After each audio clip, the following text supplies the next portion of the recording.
जुर्म की रोकथाम का सबसे मौसर तरीका मुजरिम को सजा देना है, लेकिन जब मुजरिम को पता हो कि उसे हमेशा सियासी मसलहत के तहत छोड़ दिया जाएगा तो वो भला जुर्म से क्यों बाज आएगा। हमारे मुल्क में भी कुछ यूं ही हुआ। 90 की दहाई में शरीफ खानदान की अरबों की money laundering Hudaibiya paper mill case में सामने आई। अगस्त 1992 में जावेद कियानी ने 3 जाली अकाउंट बनाए। ये तीनों अकाउंट गैर मुल्की करेंसी के थे और हबीब बैंक एजी ज़ूरिच लाहौर ब्रांच में मोहम्मद रमजान, सलमान ज़िया और असगर अली के नाम पर खोले गए थे।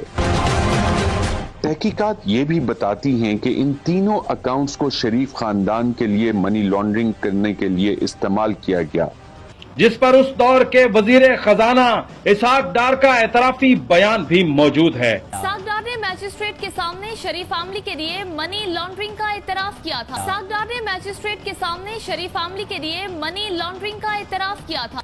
और कुछ इसी तरह के मामलात स्विस अकाउंट्स को लेकर आसिफ जरदारी के खिलाफ भी थे। Pakistan Steel has lost billions and the chairman is under arrest. He has told investigators about 8 deals involving the Prime Minister's husband and his associates. लेकिन सियासी मसलहतों के तहत मिलने वाले एनआरओ, मुकमुका से लगने वाले चेयरमैन नैब और इदारों की सियासी मसलहतों ने इन सब मुकदमात को दबा दिया, जिसके नतीजे में ये माफियाज दोबारा खम ठोक कर मैदान में आए और लूटमार का सिलसिला वहीं से शुरू किया जहां से मुनकता हुआ था।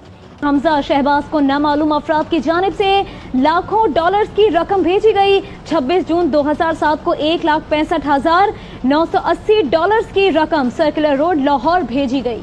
आज कौम ये सवाल करती है कि अगर कानून की आहनी गिरफ्त इन लुटेरों पर पड़ती और हमारी रियासत किसी मसलियत का शिकार न होती तो क्या काले धन का ये धोबी घाट इस तरह चल रहा होता और क्या ये मुल्क इसी तरह गरीब होता जैसे आज है।